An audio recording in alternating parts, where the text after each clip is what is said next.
L'histoire vraie ou pas de Pierre Bellemare. Nous sommes au XVe siècle. Vous voyez, on est tranquille là, pour les hommes politiques. Il n'y a pas encore de rencontres très très graves.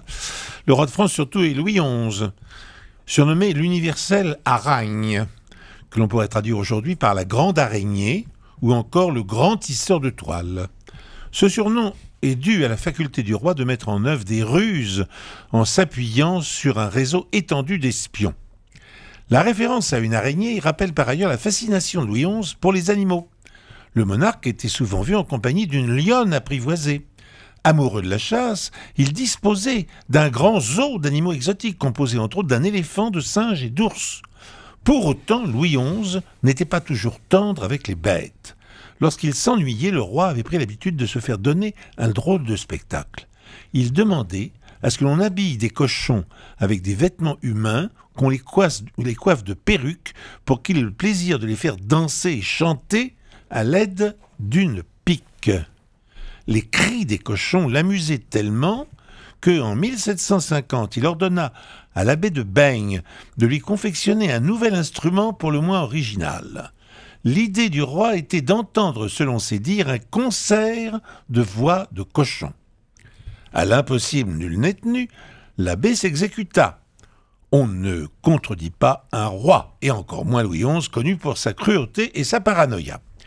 L'abbé réunit donc des porcs de taille différentes, bien sûr, et d'âge différents. Il les aligna sous une tente.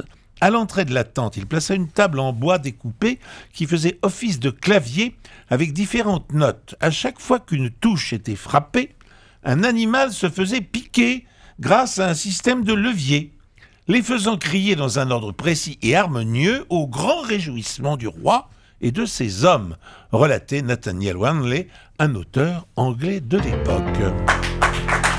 Alors, cette histoire de cochon de Pierre Bellemare, est-ce qu'on y croit? Diane? Non. Non, Diane n'y croit pas. Thomas Hervé. Il glisse un truc un peu suspect parce qu'il nous dit qu'il y avait des éléphants. Et il nous dit qu'on est en 1400 quelque chose. Moi, je crois qu'à l'époque, il n'y avait pas d'éléphants à la cour de Louis XI. Donc, je pense que c'est le petit détail historique qui rend l'histoire fausse. Jean-Luc Lemoine. Je crois pas à cet instrument, le synthétiseur à cochon, parce que ça me paraît un petit peu avant-gardiste. Oui, mais Jean-Michel Jarre l'avait. Hein. C'est ça. Je vous le dis. Valérie Bellaïm. Non, je vous trouve très dur. Moi, je crois totalement Merci, de A à Z à merci. cette histoire. J'ai oublié avec qui je travaillais. Non, je crois complètement à cette histoire et à la cruauté de ce roi. Non. Patrice Duhamel, excusez-nous. Je suis plutôt de l'avis de Valérie parce que on parle de cruauté. Vous Et trouvez très effectivement, dur. Louis XI était super cruel. Super cruel. Alors, la première chose qui a été citée, c'est l'éléphant, n'est-ce pas? Oui. Ça vous surprenait Oui. que Louis XI ait un éléphant. En fait, il arrivait de l'Empire ottoman, cet éléphant. Hein, bon. Ah oui. Et donc, il a bien eu un éléphant. Donc, de ce côté-là, c'est exact. Par contre, l'histoire de l'instrument de musique avec des cochons, il était entièrement vrai. Ah, vous voyez. Entièrement vrai. Donc Toute tout l'histoire était est vrai. vraie. Toute Bravo, l'histoire est bravo.